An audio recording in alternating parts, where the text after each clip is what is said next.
attach ko defend Ken Kwanchi.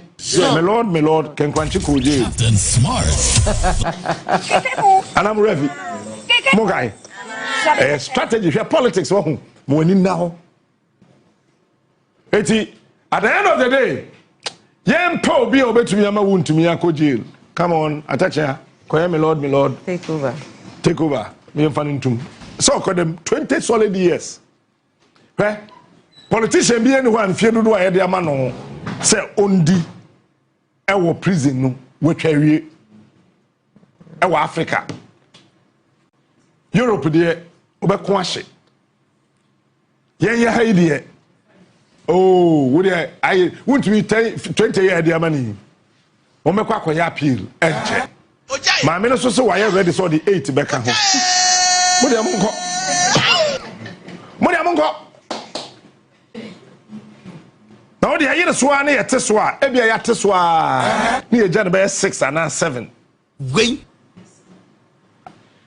na actually minim say President Mahama oba pardon Wontumi na John o pardon na kam ne yehu say ye no wasem mamusuo kam ne yehu say ai John ye catch your plane ne nye plane fa o krum ha because painful be we woo man back can ye mono so woo enti ase obi mu told ya yo Shamaki Shrai Yehovah yo El Ahenu Yehovah Ek yo We Ahata et Yehovah yo Elohika big yo me pay one vote pay one say abato ballot box no be declare me winner Uchu muche what the year control na date nto Gwen ba ko ten totum no be declare me winner wani etiwe so what be na we politics ahun mo ani na ho na captain be win se be win wi a one ha aha na ono na tamfo no wa kogye aso a enti mi ti we mi no na ma wa tamfo ntimi nya ma tamfo Nyankopon pe na obi tamfo timi ye ne tamfo me nya Nyankopon me ne afiata go na mi na tamfo nya ma tamfo because e bia ne tamfo bi wetimi aboa me Gwen Alamwa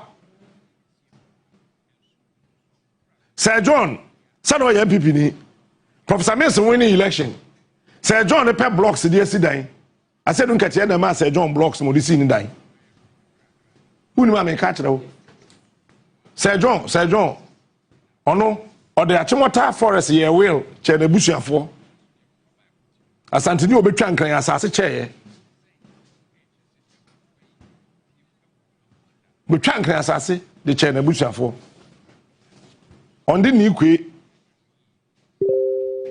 mwa Sir John the ni kwe or the soa or the ni obetwa nkran asase me ana mo fa o me kan plan achrawo Sir John betwa nkran asase Achimota forest o chairman man na busuafo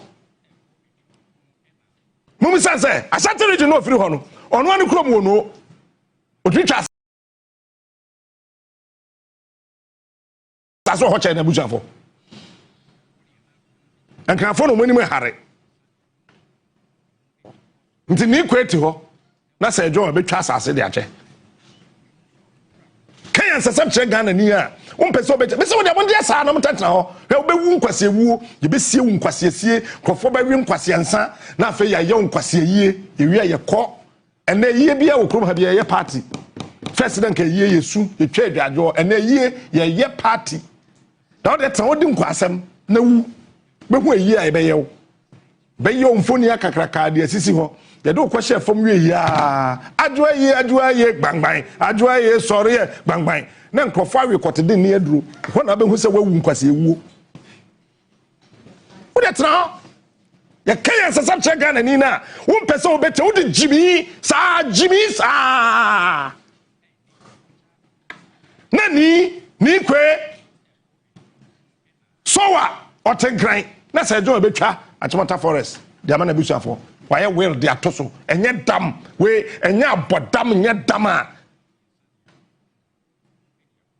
can't depend person betie me catch no play wo part-time wo papa masa me fa wo because you be an assassin so better him 3 days but si kwa constituency sika be spend wo ho obi ama me kapre menim go mo afo bre tina me boa me ho agu ho producer to aso densi 7.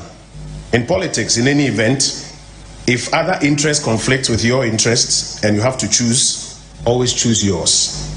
Or say, Number 8, never cross oceans.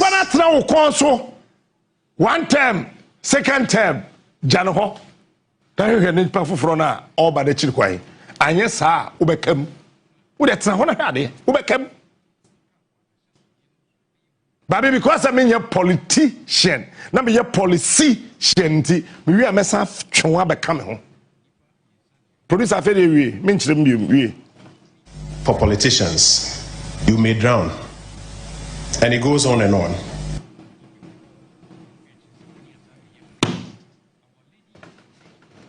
Kwaku Suma Wontumi. Usumano. Kwaku Sumano. Hey? Yachi Wontumi kane wo krom ha. Wo se NPP for board ompem. Si enyino. Ensi. Dwe ho brafie, mpese ye bo abusua nkomo. He, o machi Wontumi wo krom ha. O mo de basis kosisi kumase. Se nkofo mfo ntrem mmra, ne yefo mo mmra nkran. Anoma bakura na nama wa mfo baas no.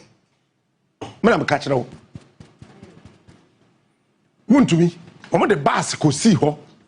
Omo lodun krofo afiri kumase wa bodam wa kwawi mu wi aban sika wi a na mo de bass akwaso na Ghana mabu na agimifo no nso akobodom pem ukwasia ukwasia na wa kwagina yoko wo mbodam njimi ya wo be kwa kwagina wo se theater go wi aban sika me ya fra ne ya china koyokwa wo de wo kwasia gwen wo jimi na wo de akwagina yoko na ya bawo seso na wo se atu wo kwasia gwen de wo ye obi afa aban sika ya Sa friend, what the Wasia? Would Jimmy Torua ma wing Coco? Now, the Akujina ho ye de day. Who ya want to catch them so open wouldn't was say, who come quine ye wing ma wing who come quino and a dependent did I action on ma dying.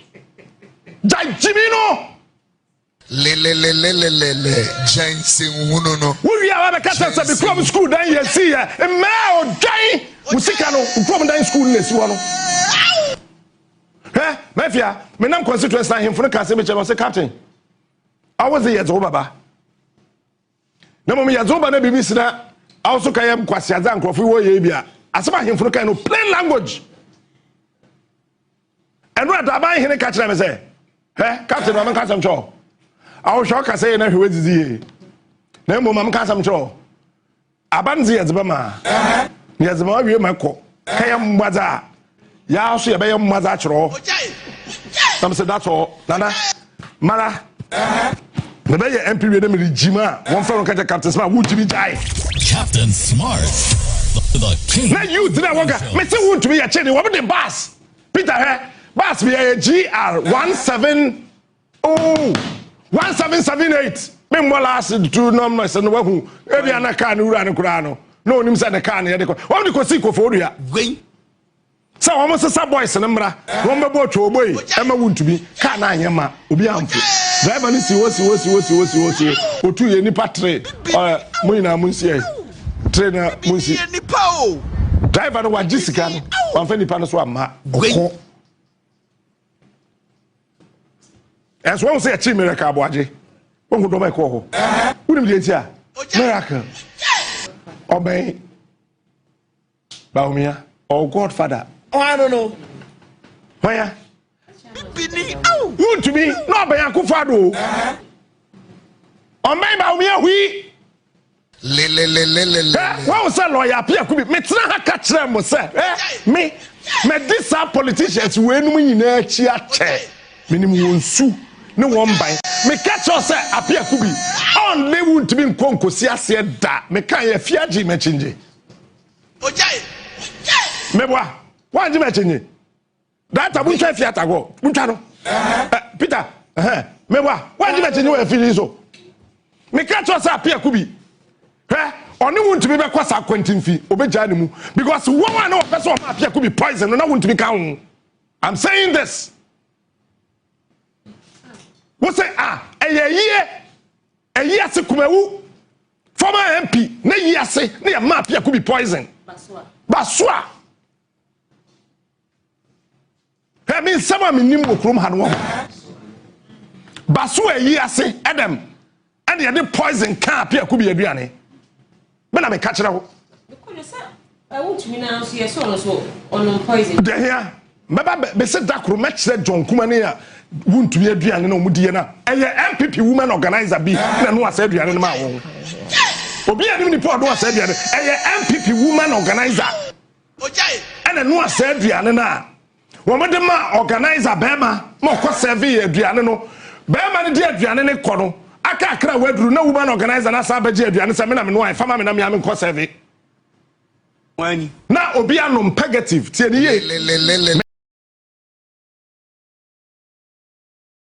ene bang ebedi aduane na me ma me ne negative ma no ma fedro o se ho afia o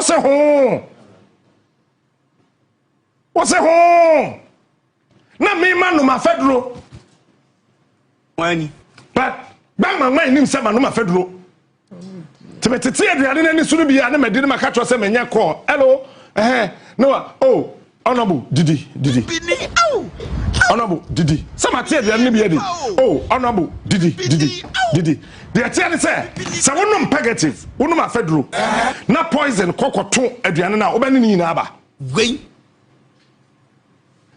because camera follow me because already do we yam no adere ntimi enjina ho a strategy so we need anti-poison one ho a yam be na say so no board mafia we need $2,000 I want to be anti-poison I don't know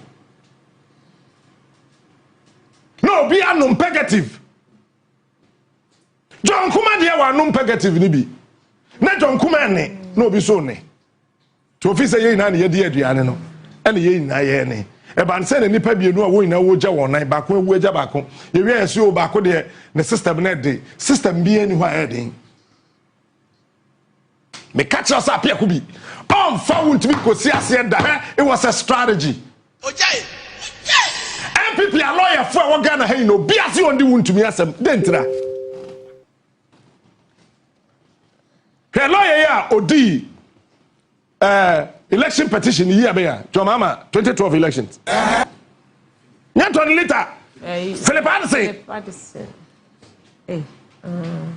NPP first send a life was it ya to papa na twene hwebra empenten kwani adaba ni mfumpa papa ebu ye wo Supreme Court the NPP edu baby no me ko share na bank me kan dey see ya to Philip Addison atwene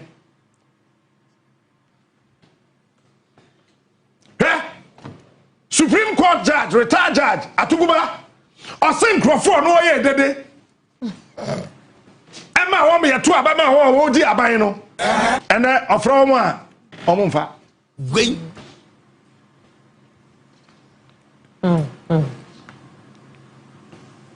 wo mumfa wo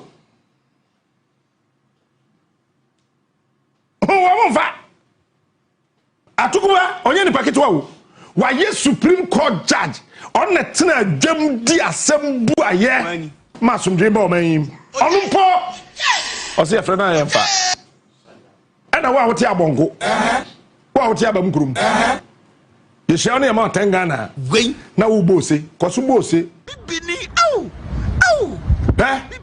John Kuma ni wo no de me keka ye na mo se o Captain Smart asemo kan na asi honorable Apiaku bi me ma details o ada me ma o John Kuma woman organizer no no asa aduane no sa details na ada me ma no ho wan hwe ya wo yire no aduane a wonni wani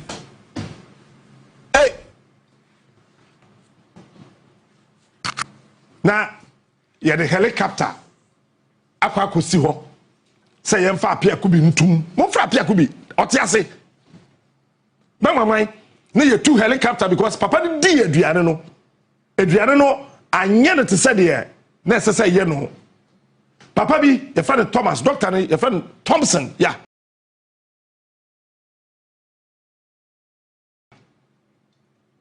oh is it yakwe kroni di asa yakwe ana bibi di kwe ewo wo mu kromo ho e no ka kire onobo Apiaku bi yere say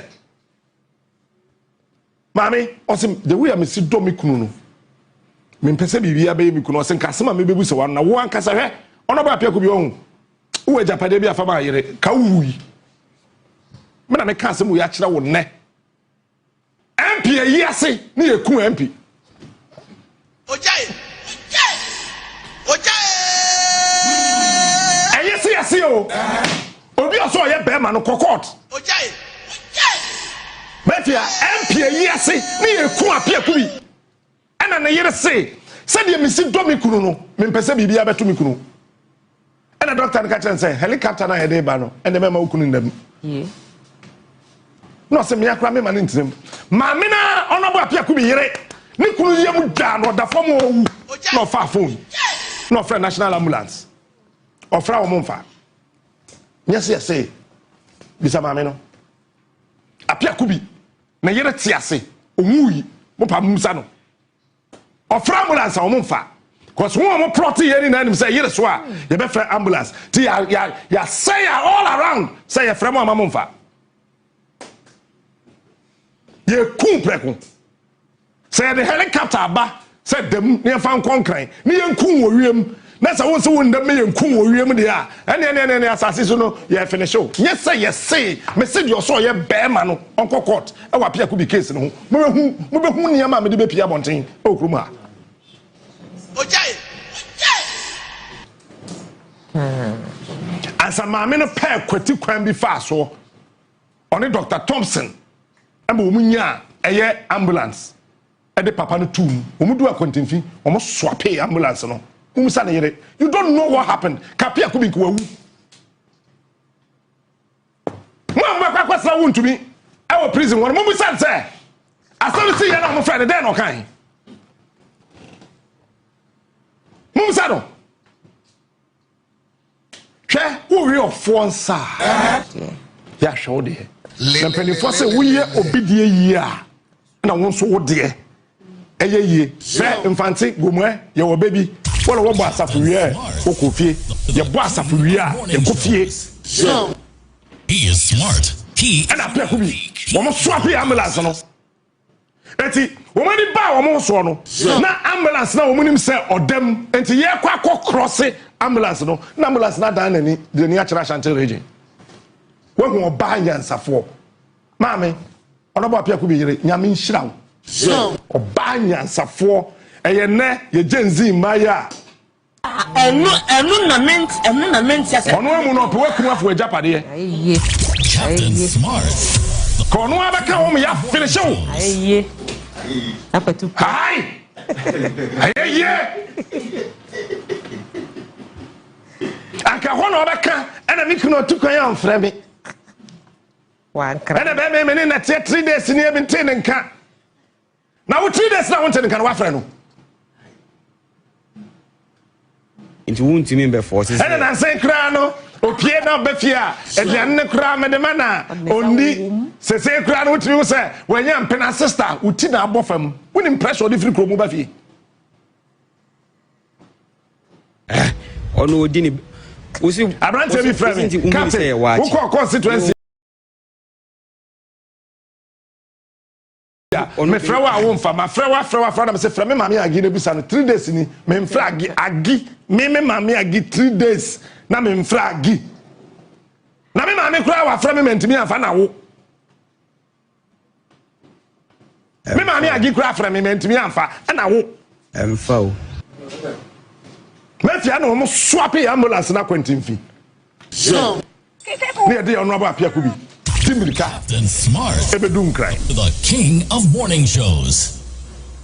He me na tom is unique. na Apiaku bi ti ase ti me ka kire mo say honorable Apiaku bi oni wuntumi nkonkowie efiata go jibi change told her. e we fidie so Told her, sir.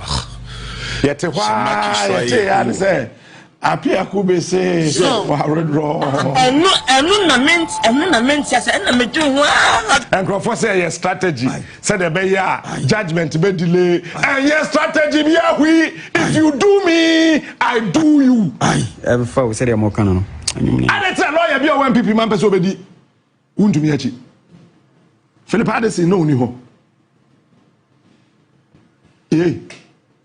Bumba lawyer for the D. Lawyer for D NPP. Danado achi. Aden Danado chamber. Shade Akufo Womama Bawumia ye man womo okrum ha. Aya ye careful. Dirty work e wa Ashanti region na. anyum ni nya Womo de Wontumi na ye. Yesu for classmates We Asante ni no the NPP achi a mo adwen mu na ho. Ka ya papa yo katechi apempem. Ni eja na to hospital no mu di bere ka abo ajechi wo de ba mo adwen nya adwuma na tena ho wo de tena ho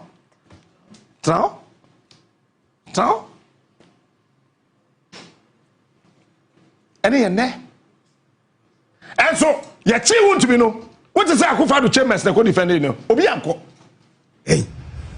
atwade obi ti classroom a wenhu ye bisa na dia wenhu no hwane bon pese wo sika wo ho wo sika wo ho aya fa sika de boa nipa men wadwen se wo nko wanya sika nti wo bedi anyum ni nya de me repeat hwe se wo sika men nya wadwen se wanya sika nti wo nko wo bedi sika no atwade aya fa sika de bi boa nipa if you say se de mo kana no anoma bia ni ho a owu osoro a ne ntakra e kasoro Captain Smart, the king of morning shows. na Apiaku bi oja Wontumi mu atacha ko yokoye dey one strategy no time atacha ko defend Ken Kwanchi my lord Ken Kwanchi koje Captain Smart. and I'm ready mo guy strategy here politics wo ho mo ani na ho eti at the end of the day yem pa obi obetumi ama Wontumi akoje come on atacha koye my lord take over me fan ntum so call them 20 solid years politician bi any one fie dodo aye de ama no say ondi e wo prison no wetwawie e wo Africa Europe de obeko ahye ye ha de oh wo de aye Wontumi 20 years de ama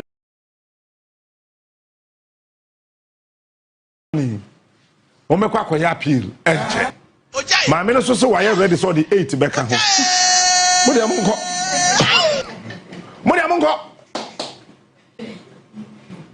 na o de aye so a na yete so a e bia yate so a na ye jane be 6 and 7 Gwen.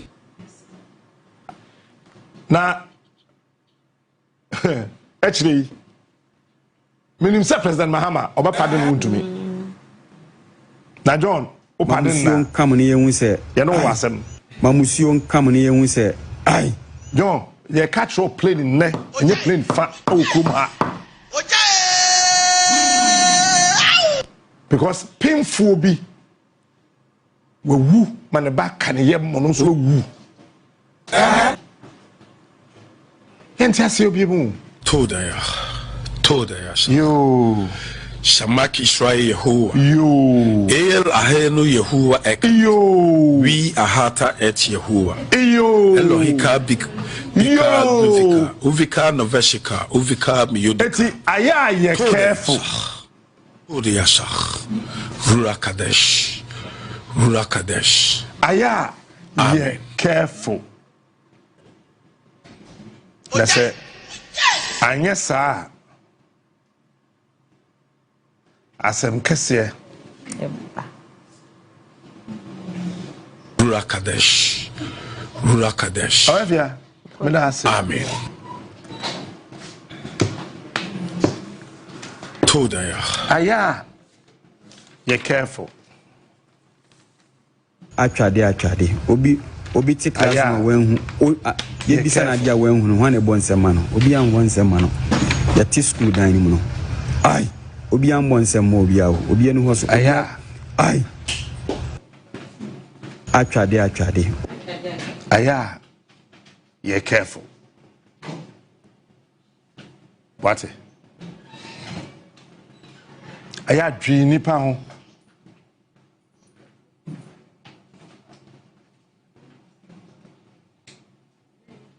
Na manipa ho hia.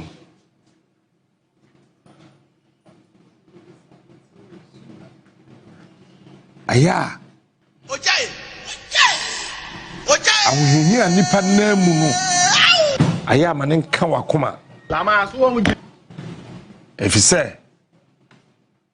Se nkwan enjo ya. Anusini untimi numbi. Aje nkwan jo ansa anusini anumbi. Menkofa dewa. Untimi ye 20 years. Ti 20 bebo. Todaya shah. Rurakadesh. 20 26. Todaya shah. Enti Todaya shah. Or 20. Or 26.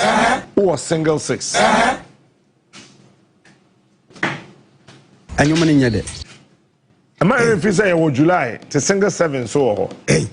At 20 or 26. Or single 6. Or single 7. Ai. Ojaye. Ebebo 20 de ochu mutan. Todaya. Ono an empire but todaya. Na honorable are you a free year busa say na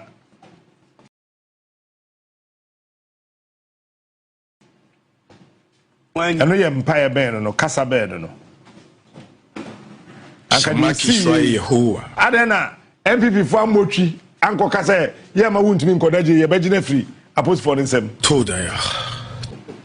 Be a hata et Yehowa. Dabi adentra o man kasa o court na sentence no na ye NPP for eti ye pene men fa he chama ye fa say data NPP Asante region and no almost started with whiskey Gwen. Me na me catch na o minim baby am panifo na wa Asante region tena ye agi wo mani say ye jeli Wontumi ya me na me catch na o bo say e wo dem ko filling station bi Gwen. no mo ko fra papa pani ne ba ko no mo sesa ensa be ye say ye fra no o mi modi ne man ko ya advert amobi honey ne dikan honey bibi no mo ko sesa no bi no mo ko to blue label ani ade de kan ho ko tra se winsa eye cheers Gwen. Greater Accra enra e wo laboni am say honey na na e wo de wo de baby honey saka wo e wo we horo aha ana wo mo ko toto ne me na mo so wo mo tena bonten a e be hadwe e na mo fa American embassy ho wo so do American embassy a wo ko straight say ya wo ko baby a free zones for office no wo wo fan say na wo ko baby a France embassy wo say na down ho fie bi she ho Anyoma ni nyade. and a Greater Accra for so quiet chess Ai. Fentari bi asisi o mo de na mo. ye jeli Wontumi Anyoma ni nyade. me dem catch o wo ko mo ye mema o mechi na mbubo bin Ai. Fentari bi asisi o mo de na mo. Also, we are Mema. Mumisa Kodia, Sasma make me boa, Mumisa NPP General Secretary, Sasma make me boa. Hey. Atwade. Messi Mumisa NPP General Secretary. Hey. Sa asema me ken sameboa eno ma nya cheers. Atwade. Obi oh, press conference no. And say ya NPP tro mo ya nya Wontumi ntira. Wey. He was a politician at press conference. Dream the interest of the one being jailed. It is the name of the political party. One person fee baba better tarhun. Tie baba be defend it. Eti kotie more press statement na general secretary kan no. They heard a number of times about the NPP and a number of times about Wontumi. Munko kan munko tie kobo video na tie. What if I Jimmy eat now? And no, we are cheers, blue label. Papa be a minimum say, oh no, man, Sanda, and rock royal cheers. Or say, hey, Sadia, you know, Nam said me, you know. Baby, I will say, I don't know how my aunt Tatia still are, no more. Let me hear me say, no, we are cheers. Papa, no, man, Sanda, and rock. Want to mean MPP, Papa, Penipa, or your cheers. Or you say, hey, I dare say, you know, I want to mean it. Who you know that I'm a press conference? Mr. Asante Bediatuo, say, wait. Is it our fault that we are open to everyone? Say, Greater Accra, National Executives, no, and no say, Mr. Umusa General Secretary. Press conference, they are low. Akwadan to me fa ne via bicycle ye de wope wey Ojaye na masa sankro for makogu ho say mebo dompem dompem so western region ekro enso galamsey ase omu so omu nyensu onum nakolai to me Marita machi yeah, media. Oh, yeah. Say, Yamia to me where pa. When come and come, I send them to go 2026, singers have won't be 20 years. You're jailing in 2026, and a single 7. Told her, Shamaki Shrai Hoa. And no, I'm not dating you, say 19th. That be no 20th. And 20, they see 20th, 20 years. El Ahenu Yehua. It's a single 7, 20. 26 and then they were Munkamu chef I mean you a bit dimuno told her NPP ni be on Facebook obi anim no your friend Awa Mohammed Awa good morning communications officer one was obi achi Awa sa Awa on fa bansika one na be chi Awa mini Awa obi anu be chi Awa because Awa on fa ban bi asika the obey na say achi wa no wa be throw Facebook Wabetro post bi ama ashe ungran then krofa comment the awa betimi aye ama wan no awa machi awa obi anu abechi awa because awa onwai obi aban sika bia obabia ba ye chiupe obeba betro post ama eno pe na awa betimi aye o enso ne nam krom ha no na kwam de no no why am ho chenche hene aboti oko university kana aboti edi kwadu ene moti pe fried rice aboti ope fried rice awa oh yenchi no awa ro nya boni o sabahu boy. Thanks for watching. Like and share the video. You can also drop your comment. Please don't forget to subscribe. Click on the bell to turn on the notification.